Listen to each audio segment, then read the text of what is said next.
Good morning, everybody. Thank you, Thomas. Thank you, Darius, for giving me the opportunity to talk here. Just to clarify, I'm refocusing only temporarily. I'm just visiting Aberystwyth and then I'll return. But I do feel closer to all of you. I mean, I know we can't meet in person, but I'm kind of 15,000 kilometers closer than I would have been otherwise. So nice to see everyone virtually. So let me share my screen.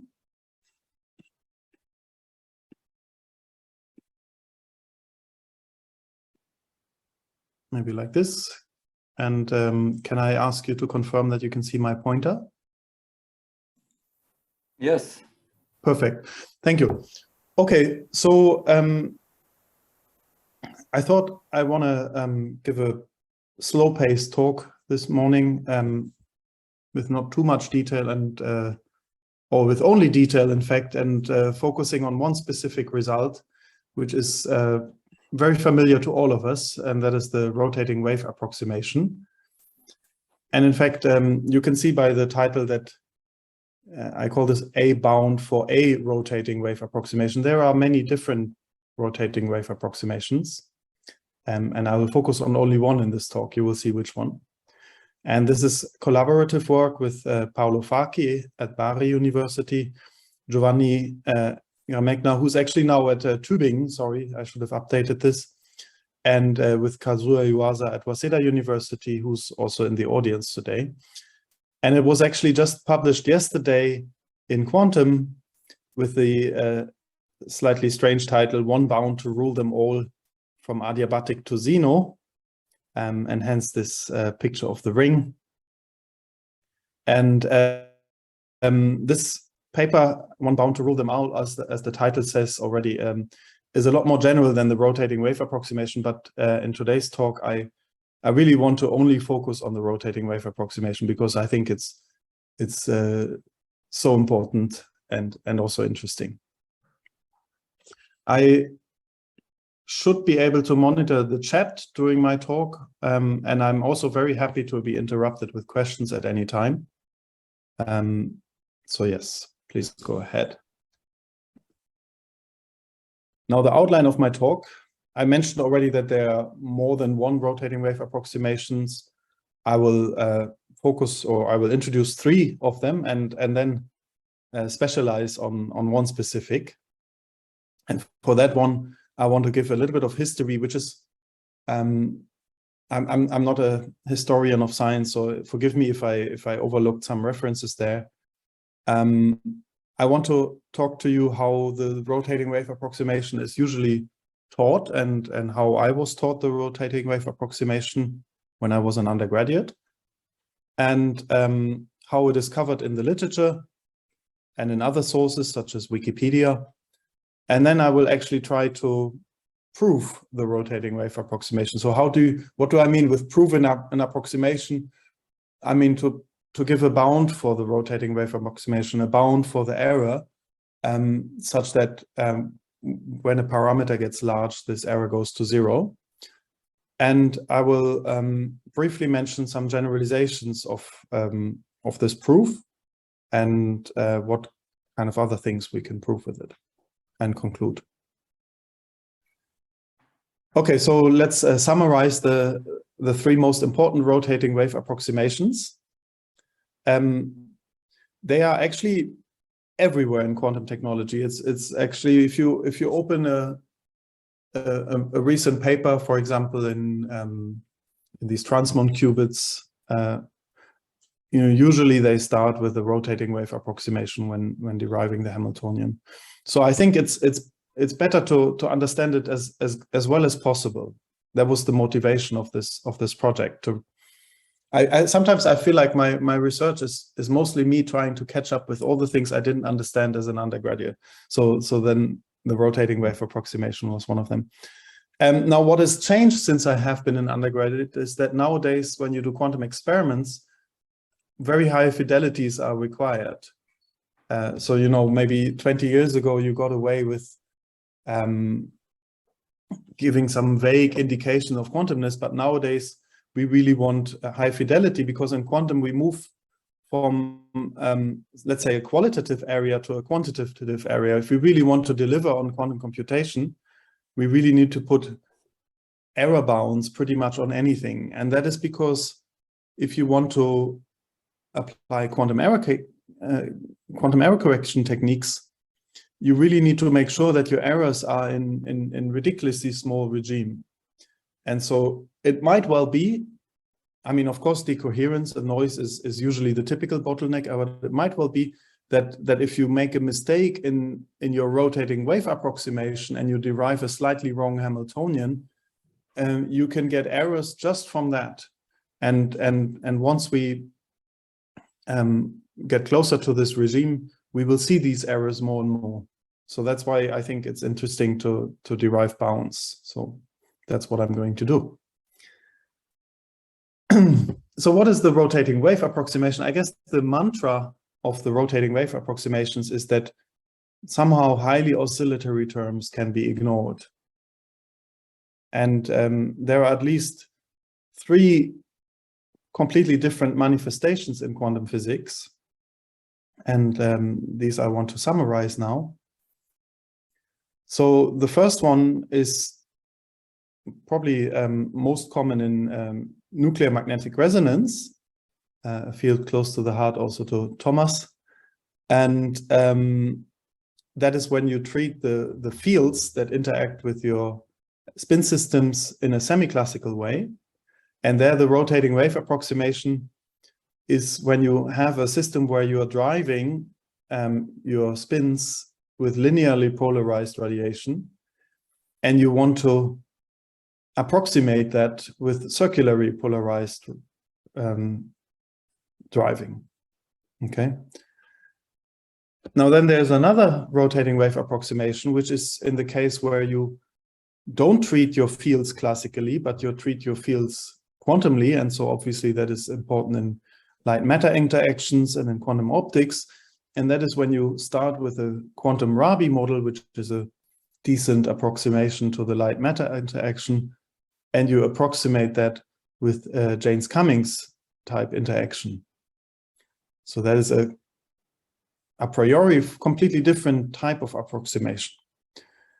And then there is one which is probably very close to the heart to much of you, which is in open quantum systems, where when you derive a master equation through a series of approximations, you end up with, at some point, intermediate point, you end up with the Redfield equation, and then you do a rotating wave approximation to end up with the GKLS equation.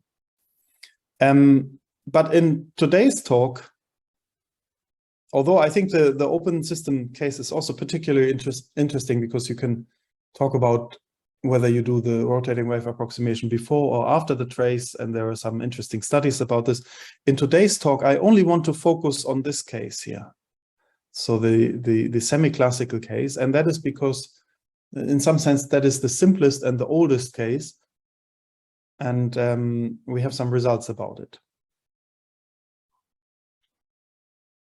Okay, so let me now zoom in a little bit and explain to you what is the rotating wave approximation in this case. It is the first, as I mentioned already. So it kind of starts with a paper by Rabi in 1937, I suppose, who has this rotating field. So he considers a, let's say, a qubit or spin 2 system in some magnetic field. And that is circularly driven by a term with frequency omega, and then X and Y are the Pauli matrices, and Z is the Pauli matrix as well, with some coupling strength G and some bare frequency of the qubit omega naught, which in principle can be different from the driving frequency, of course. There can be detuning. So this is the R here in HR stands for a rotating field. And what Rabi realized is that this can be analytically solved, this kind of time-dependent Hamiltonian. And you know, of course, in general, solving for time-dependent Hamiltonians is infinitely difficult, but this particular case is very easy. It can be solved analytically. And of course, nowadays, you know how to do this. You just transform away the time-dependent part by going into a rotating frame. I don't think Rabi did it that way, but anyway, he found the solution. And then a little bit later, in a seminal paper, Bloch and Siegert in 1940 asked themselves if this can be kind of compared with linear driving. And in some sense, I consider them as the inventors of the rotating wave approximation. So what they did specifically in that paper is they looked at the probabilities to find the spin in the up or in the down position as a function of time. For, on the one hand, for this equation here, for the rotating driving, and on the other hand, for the linear driving. So this is the linear driving here, which will be the key player in today's talk. So here you don't have this x and y term, but you only have the x term. And you have a slightly different factor in front of it. Instead of g over 2, you have g. And this is a time-dependent Hamiltonian, and it's one of the simplest time-dependent Hamiltonian, but it actually is not easily solvable. In fact, had I given this talk 12 years ago, I would have said this is not analytically solvable. But Xi and Hai actually in 2010 came up with an analytical solution of this model. So in principle, it is analytically solvable by these confluent Hoyne functions. The solution is not particularly elegant, but it's nice to see that we have one more analytically solvable model. Now, I guess the motivation for Bloch and Siegert and ever since to consider this linear driving is that it's experimentally much more relevant than the rotating driving. I'm not an experimentalist, so I can't really comment on why and how, but I'll just take this as an axiom that this is the thing that often pops up, and we want to approximate it with that thing. And how did Bloch and Siegert show this? Well, they set up some complicated time-dependent perturbation theory in the parameter g over omega. And so they didn't call it, at that time, they didn't call it a rotating wave approximation. And in some sense, it would have been natural to call it a rotating field approximation, because that's really the thing that rotates here. But what they did is they did this perturbatively, and this is a hard to read paper, and I think I've never seen the calculation reproduced anywhere. I mean, you would have thought that maybe this would have made it into textbooks, but I haven't seen it anywhere. It's quite technical. There is no use of the rotating frame. This is for later, because rotating frames will be important. But there are oscillatory terms, which, when you do the time-dependent perturbation theory, appear under the integral. And because you then integrate over oscillatory terms, these terms go to 0 as the frequency of the oscillation goes to infinity. Now, that's kind of back to the mantra of the rotating wave approximation, that highly oscillatory terms can be neglected. Then in 54, there was a very influential review paper by Rabi, Ramsey, and Schwinger, where they really advertised the use of rotating frames in quantum mechanics. But this paper, if I understand correctly, is is not about the rotating wave approximation. So they don't, if I read it correctly, they don't discuss the rotating wave approximation. They just discuss the rotating frame. So because when you have a rotating frame, you actually have a rotating wave function, and then maybe if you bring together the rotating wave function and the rotating field approximation, you could call it a rotating wave approximation. I find the name a little bit strange, but so it is. And this idea of the rotating frame in NMR is hugely important, because it gives you a nice geometric interpretation of the concept of resonance. And I'll come back to that later as well. Now then, I think actually it was in a paper by Lamb where the actual term rotating wave approximation was used for the first time. So and then I skip a little bit into the future, And I come to two more seminal papers in the mid-60s. And one is Shirley's paper on some rotating wave approximation where you do a Floquet expansion. So that means you use the fact that the driving in this Hamiltonian is periodic, and you can do some nice techniques there. And also the paper by Hebelin and Vaux, and also predating some other papers on average Hamiltonian theory. So they use the Magnus expansion there. And actually, both of these approaches allow you to derive a systematic perturbative approach to understand the rotating wave approximation and understand higher order points such as the Bloch-Siegert shift and so on and so forth. So these are very important papers in the literature. And then we zoom forward to nowadays and how we teach the rotating wave approximation nowadays. So much of the arguments in the literature are perturbatively, and those arguments are usually not used in the teaching. So let me explain to you how I came across to the undergraduate version of the rotating wave approximation. Unless there are any questions or comments on this introduction and review. So again, this is my Hamiltonian that I'm interested in. And this is the Schrodinger equation. I've taken the liberty to set h bar equal to 1. And so then the teacher would maybe usually say, let's define another unitary just because we want to, which is the rotation around the z-axis with frequency omega. So omega being the driving frequency, not the frequency of my bare qubit. And then let's just define, of course, this is the rotating frame, but let's just define the product of V dagger U and try to derive an effective Schrodinger equation. So, I mean, this is very slow pace, so I'm sure you've seen this before, but I want to be self-contained. So let's do the Schrodinger equation here. This R, which I've defined here, of course, at time 0 is equal to the identity. And so now I need to compute the derivative. And if I want to compute the derivative, I need to use the product rule. Now, in fact, the product rule on the technical level is everything that we use. I mean, we use the product rule and its inverse, the partial integration. So the techniques we use in the talk are incredibly elementary.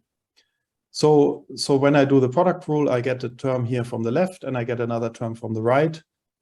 So the term from the left is a minus z, and the term from the right just pops out the Hamiltonian. And then you can recognize that z appears twice, once with omega 0. So you can introduce a detuning parameter delta to simplify this a little bit. And then if you want a Schrodinger equation, you really want an R here on the right-hand side. So you need to bring this to the right. Of course, it commutes with the first term, so you can just bring it over. But for the second term, you can't bring it over, so it gets stuck here. And you just introduce an identity to bring it on the right anyway. And so on the right side, now you've got R of t.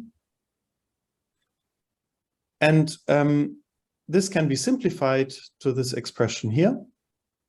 So I'm sure you've seen this. Maybe this would have been given to you as a homework. So the first step in the simplification is that you say, well, here you've got x, Pauli x rotating in z. So that gives you a rotation in the xy plane, sine omega x minus sine cos omega x minus sine omega t y. And because you're still multiplying this with cos omega t, you can use the enjoyable double angle formulas to simplify this a little bit. And you get cos 2 omega t here. Well, this is really elementary, so I'm not going to bring it forward here. And then you have your Schrodinger equation. Okay, so this is the effective Schrodinger equation in the rotating frame. Now, the point I want to make here is that this is really not an approximation. This is just a rotating frame. It's equally hard. And the reason I make this point is because it seems to me that sometimes there's a confusion about the rotating frame and its use and the rotating wave approximation. And one of the key points of this talk will be that these are completely independent. But anyway, this is now the version of the Schrodinger equation where your teacher would probably bring in this mantra, and they would say that highly oscillatory terms can be ignored, and they would usually just cross out those terms here by brute force. And maybe they would give you some hand-wavy story, like a fairy tale, why this is possible, but usually they would just say, it's obvious, right? They oscillate quickly, so they can be crossed out.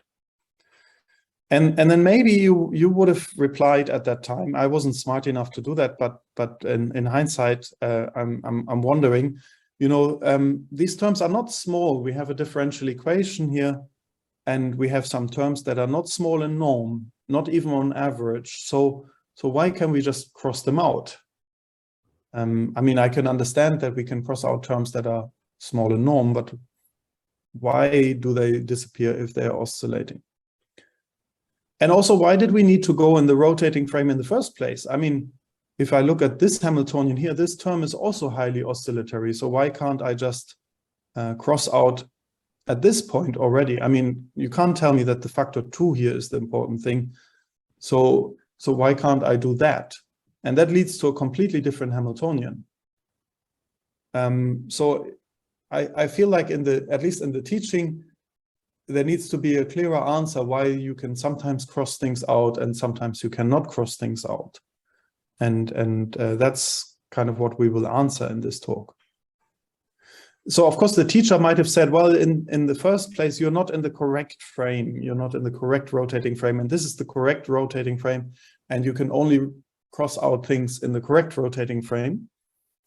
But then the question is, what is the definition of the correct rotating frame and how do I find it in the first place? So I'll come back to that question as well. So in fact, the rotating wave approximation has nothing to do with the rotating frame. You can make it in any frame you like. And the statement by the teacher that highly oscillatory terms can be removed is simply wrong. I mean, in general, you cannot remove highly oscillatory terms. Nonetheless, the rotating wave approximation, as we all know, is correct. So why is it correct? And the answer must be that sometimes we can cross away rotating highly oscillatory terms. But why? So maybe at that time you would have thought, okay, well, if my teacher didn't answer that, I will check in the textbooks. And so I checked in the textbooks for you. In fact, I checked, I think, about 75 textbooks on quantum optics, nuclear magnetic resonance, and so on. And so these are the proofs that I found in the textbooks. So there are a lot of textbooks that talk about the concept of resonance, and they say that certain terms are resonant and certain terms are off-resonant, which is correct, but often there is no clear definition of what they mean with resonance and where that concept comes from. So it has a slightly circular flavor for me, this argument.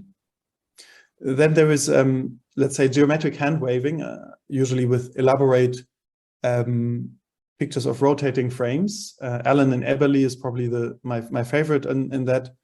Cohen-Tanucci also goes that way.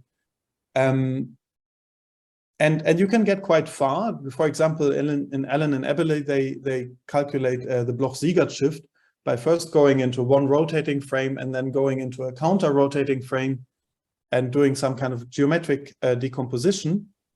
But at the very end, they still have to say that the last terms are off-resonant. So to do the actual approximation, because the rotating frames themselves do not change anything. And then there is like a passing on the hot potato. So there's quite a few papers, books where people say the rotating wave approximation as we know it from quantum optics. That's the proof. And there is another range of textbooks that go the other way. They say the rotating wave approximation as we know it from nuclear magnetic resonance, but zero proof to justify it. Then there's the German style, which is to give it as a homework to your students. Then there is the by habit proof, where people say, here we do as usual the rotating wave approximation. Or you say that it's actually a fairly good approximation, so you don't, that's the justification for it. So none of these give actually a handle of when the rotating wave approximation is valid. That is, how large does omega need to be, for example. And that's important because it isn't always valid, right? I mean, there are papers called, there's a paper by Arne Laucht, for example, called Breaking the Rotating Wave Approximation. And there are certainly regimes, strongly coupled regimes where the rotating wave approximation is not valid. So you need to know when it is valid. And another point is you want to know for how long is it valid? I mean, is this now, this linear driving Hamiltonian, is this valid for eternity and ever after, or is it just valid for a certain time range? That's a question that we also ask ourselves in the paper. Then, okay, this is maybe a little bit unfair for the nice book by Agarwal here, but he is actually one of the few books that give a rigorous justification of the rotating wave approximation by referring to what I call here KBM. So that is Krylov, Bogoluibov, Mitrovkovsky, or something like that. Sorry for not getting the names right here, but I'm sure you can Google them. So that is actually correct, but it's a highly technical thing, because this technique, KBM technique, is a very powerful technique for averaging away rotating terms in differential equations, but it is about typically nonlinear differential equations. So it's a very strong tool, but very technical. And then I want to give credit also to the nice book on quantum control by Domenico D'Alessandro, who actually gives a nice definition of resonant driving and bounds. Well, not bounds, but shows how in principle one could bound things like the rotating wave approximation by using the Grunwald-Bellman equation. So there are some rare cases in the textbooks, of course, where there is something slightly more rigorous, but what I haven't been able to find is bounds. So this talk is about bounds. Other sources. So if you go to the Wikipedia page and you look at what they consider the derivation of the rotating wave approximation, you will see it's simply going into the rotating frame. There are, of course, some lecture notes. One that I particularly liked was the one by Rouchon and Mirami, who actually also rigorously derived the rotating wave approximation, again, without giving bounds. I also looked on internet forums and I found at least 3 discussion pages on the rotating wave approximation. And the reason I mention this is because there was one comment there that I found interesting physically, where someone said these highly oscillatory dynamics is simply not observable. So the idea is that perhaps if you measure something in quantum mechanics, you always have a little bit of a time average in the measurement, and therefore, even though there are these high oscillatory terms, you can't actually see them. And so someone who took this more seriously actually is a paper by Daniel James and Jerke, where they do a theory of time averaged observables. And if you do that, you can actually prove the rotating wave approximation in that framework. But then the question is it really necessary to do it this way? Is it really because we haven't got the precise enough detectors that we can't see this? That is the rotating wave approximation only approximate coarse graining over time? Or is it actually already valid for individual times? And it turns out to be valid for individual times already. So there's in some sense no need to look at models of detectors. And then there's a quote here of a nice book by Sanders on this KBM theory that I mentioned before. And they say, however, it is important to have a rigorous approximation theory, since it is precisely the fact that averaging seems so natural that obscures the pitfalls and restrictions of the method. And that brings me back to what I had before, that you kind of need to be in the right frame to do it. And sometimes you can do it, sometimes it cannot. So just because it's natural doesn't mean that there aren't any pitfalls, and we need to really understand those pitfalls. Okay, so now I'd like to spend the last 10 minutes of my talk to talk about our contribution on this. So how did we derive this? We derived an easy bound. And so this bound holds for holds in a more general setup. So I want to introduce it in the general setup. I consider two Schrodinger equations. So J is equal to 1 and 2. And these can be arbitrary time-dependent Hamiltonians at this point, but with a big constraint that this needs to be finite dimensional. Everything I talk about today is finite dimensional. And what we want is we want to compare the solutions of the Schrodinger equation, right? That's what the rotating wave approximation is about. And one way to do this, it's a kind of common technique, is to write this as an integral. And as an intermediate step to do so, I write this with a time argument s, and I evaluate this between t and 0. So the boundary terms here, like in a Riemann integral, will be u1 of t. So there the u1 will disappear and you get the u2. And at 0, you will get the u1. So you can see this is exactly what is on the left-hand side. This is, I mean, I'm going to go slow on this derivation, hopefully, so that you can follow it and just see that it's really quite simple. Now, by Papa-Riemann, of course, then we can write this as an integral over the derivative. And so then we are back to the product rule. So now we have the derivative of a product of these two terms, u1 and u2. One comes from the left, one comes from the right. So the one that comes from the left, we want to compute the derivative of u dagger. We can dagger the Schrodinger equation itself, and we get a minus hj on the right. And then for the second term here, we get a h2 on the left. And now comes the key property, or the key quantity that I want to talk about in this talk, and that is what we call the action. And so that is the integral over the difference of the Hamiltonians. And this will be the relevant quantity to judge the rotating wave approximation. The idea is that if you have highly oscillatory terms there, then when you integrate over them, they disappear. So maybe if the difference of the two Hamiltonians is something highly oscillatory, then the action will be small. That's the intuition. Okay, so you can see now that this term in the middle here is just the derivative of the action. And so that calls for a partial integration here with these three terms, u1, s dot, and u2. You get a boundary term, and you get a term where you bring the derivative from s to the other two terms. Okay, so one is where we bring the derivative to the left, and one is where we bring the derivative to the right, and that's it.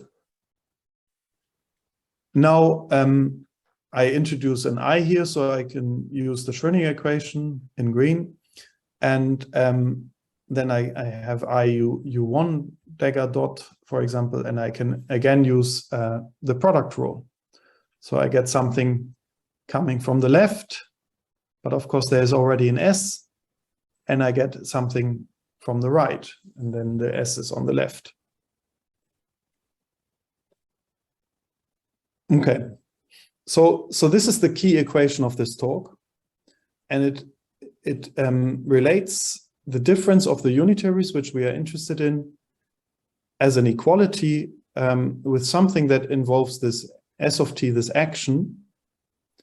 And so we can now derive a bound by simply taking norms. So if we take norms on the left side and norms on the right side, then you know the norm is invariant under unitaries, so these unitaries disappear. We can use the triangle inequality. We can bring the norms inside.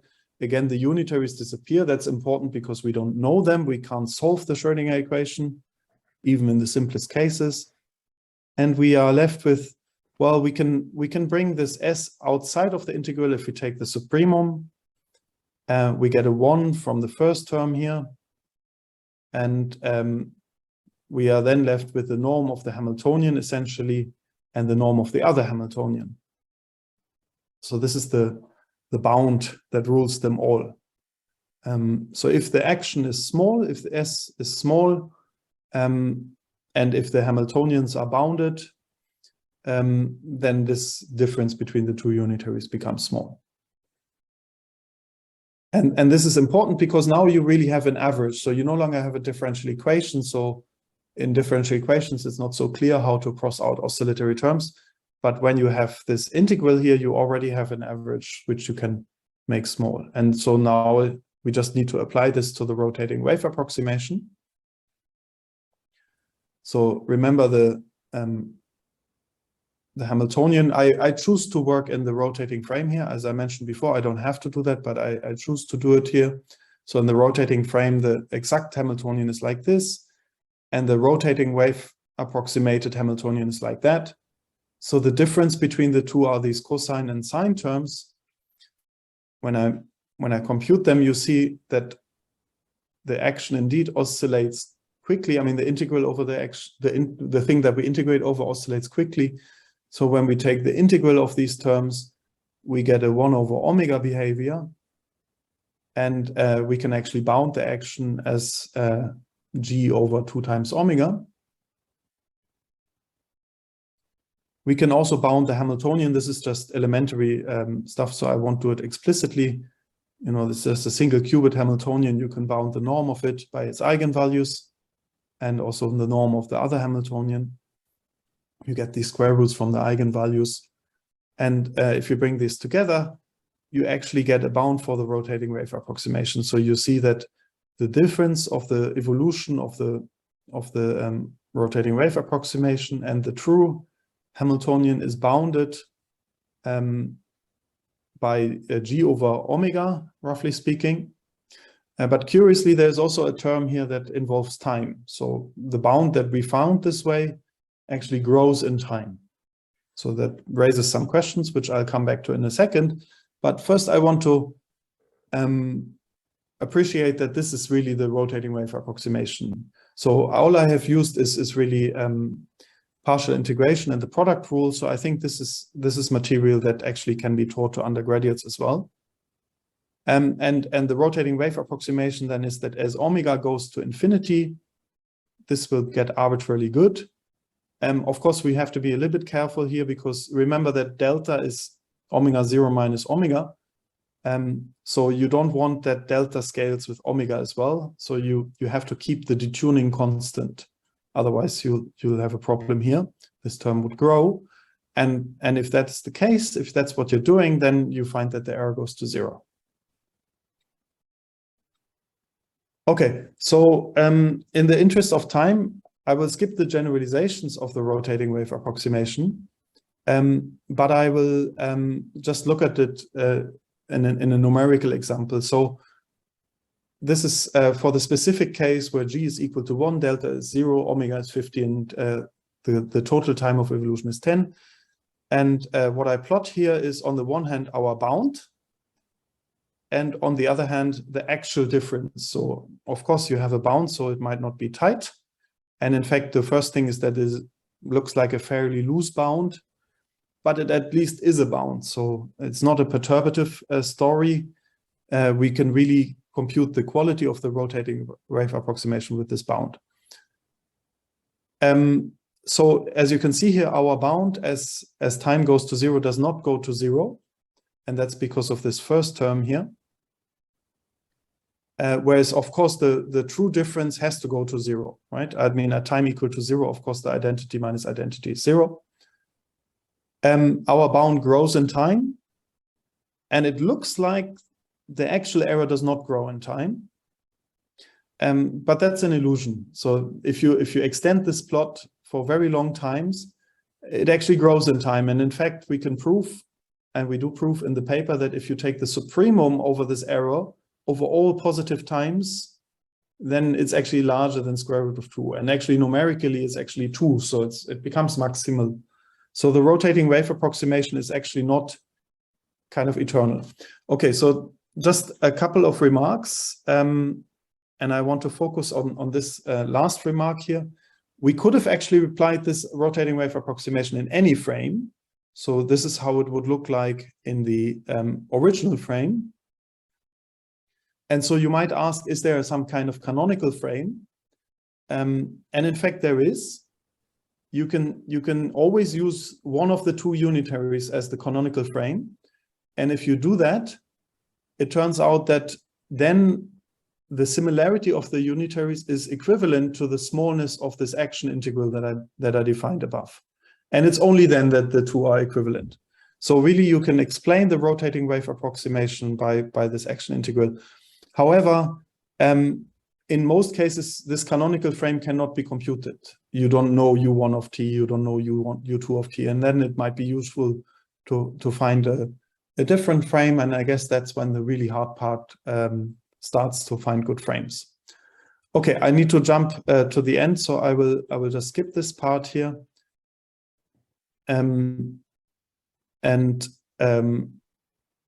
Just mention on this slide here that our key bound also has other applications, and those are applications which we mentioned in the paper. So we can derive the adiabatic theorem, and not only the standard adiabatic theorem, but also some generalization of it. We can derive a strong coupling limit, maybe I should have called it Zeno, using this bound, and also generalize it. We can derive a Trotter's product formula. First of all, random versions of Trotter's formula, and also generalized Trotter formula versions, and things like unitary kicks and dynamically decoupled dynamics, the things that Thomas talked about in his introduction, can also be bounded with this simple partial integration. And so we call this the one bound to bring them all in, to bring them all and in mathematics bind them, and hence the ring. So let me come to my conclusions. The rotating wave approximation number 1 can be bounded easily, and I will certainly use this bound in my future lectures. And the methods also gives other nice things. So thank you very much for your attention. Yeah, thank you very much, Daniel, for this comprehensive and very clear talk. So in spite of the clarity, there might be some questions, and of course, don't be shy and go ahead and ask Danny. Hi, Daniel. I'm Fabio from Trieste. Hey, Fabio. Good morning. Thank you very much for your very nice presentation. I'm wondering whether you have also examples of dynamics failing the bound that may nevertheless be close to each other. Ah, okay. Yes. Yes. Well, I mean, if you go in the wrong frame, then you can have dynamics that, I mean, you can have the case that the action integral is big, but the dynamics is close to each other. But if you go in the canonical frame, so maybe I just go back to the corresponding slide. If you go into the correct frame, you cannot have such examples. The bound becomes necessary and sufficient. So okay. Yeah, maybe yeah. So so if you go into the frame of one of the two unitaries that you want to compare, then the two unitaries are close to each other if and only if the action integral is small. Could you take that as a definition of canonical frame? Yes, that, I mean, that is in some sense our suggestion. But the problem is that this canonical frame in general cannot be computed. I mean, in many cases you will not be able to compute the evolution of the two, or you might not be able to go into the interacting frame. But yes, this could be conceptually, I find this satisfying because it gives a canonical frame. It's a good suggestion. Thank you very much. I also have a question. Can I speak? It's up to the chairman, but yeah, sure, of course. Of course. Daniel, do I see it right? Does your norm depend on the relative phase of the two evolutions? And did you consider other distance measures? That's a nice suggestion. I did not, and indeed, in first order, the error that comes between these two unitaries is a phase error, and that's this Bloch-Siegert shift. So if you use a different norm, like the diamond norm or something like that, you would not see this, and you would get better bounds, perhaps. I haven't looked at this in this context, but it's a nice suggestion. I think the method should run through rather smoothly, because you have an inequality between the two unitaries anyway, so you just need to go into an adjoint action of the unitaries so that the phases disappear. But yeah, I mean, Walter, that's a nice suggestion. I haven't done it yet. Thanks. But by norm equivalence in finite dimensions, probably you won't get surprises in other norms. I think what Walter means is that instead of using, we don't care about global phases in quantum mechanics. So if the two unitaries only differ by a global phase, we want to still call them equal. And so we don't just go into a different norm, but we go into an adjoint action. Yes, so the channel representation. You go into a projective representation. That's and correct, therefore these adornments of global phases you never see vanish. Yes, but these results here seem to depend on that phase. That's my point. Yeah, that's right. I mean, it turns out that in some sense we are proving something stronger here, because we show that the rotating wave approximation is true even if you care about phases. But if you are interested in tighter bounds, then it might be better to do it the other way around. Yeah, I think I can fully subscribe to that. I love the adjoint representation, as you know. It's much more physical in some sense. So yes, of course. Since you were in history, it really goes back to Hermann Weyl's complaint that a naked state vector doesn't really have a one-to-one representation with what you can observe unless you draw out the global phase. And whatever goes for the states, where you move to projective equivalence classes, also holds for going to the unitaries, where you shouldn't care about the unitary and their global phases. You should go for the adjoint action. It's the same play. It's the operator lift of Hermann Weyl's argument. Yeah, I agree. Do we have time for one more question? Because if so, I'd like to ask a maybe a bit stupid one, but I didn't see it immediately. So your bound is linear or affine linear in the time. Yes. And of course, in this bound, you care about the dependence on omega. Yes. Now, you showed that in your example, at some point, numerically, at least the premium is 2, so it's the maximal distance. And at some point, also your bound, because it's linear, it will hit the number 2, right? That's right. At what point the bound becomes trivial. So do you know how this specific time where the bound hits 2 and becomes redundant, how that depends on omega? So like how, or for what time scales the bound actually tells you something about your system? Yeah, this is a simple calculation. I mean, at what point does this become equal to 2? No, right. And it depends on G. So maybe if delta is 0, then this goes linear with G here. So you can, yeah, the bound only says something in this small section before it trivializes. I agree with that. Right, but delta did depend on omega as well, right? Implicitly, or was the, yeah? I mean, delta can depend on omega. I mean, what you have to do is you have to plug in whatever value delta you have. But if delta becomes really, really huge, then you would have a problem because this wouldn't go to 0. So usually in the rotating wave approximation, you consider the case where delta is constant as a function of omega. You could also have a delta which grows slightly with omega. The detuning can actually slightly grow, but it mustn't grow too much because otherwise this doesn't get small. Right. Okay. And maybe as a slight follow-up, do you have like some kind of conjecture of, like how the t can be replaced by some other function in time? It's a good question. I mean, this is a complicated quasi-periodic behavior. In fact, that's the reason why you don't see the divergence to 2, because that happens at super long time.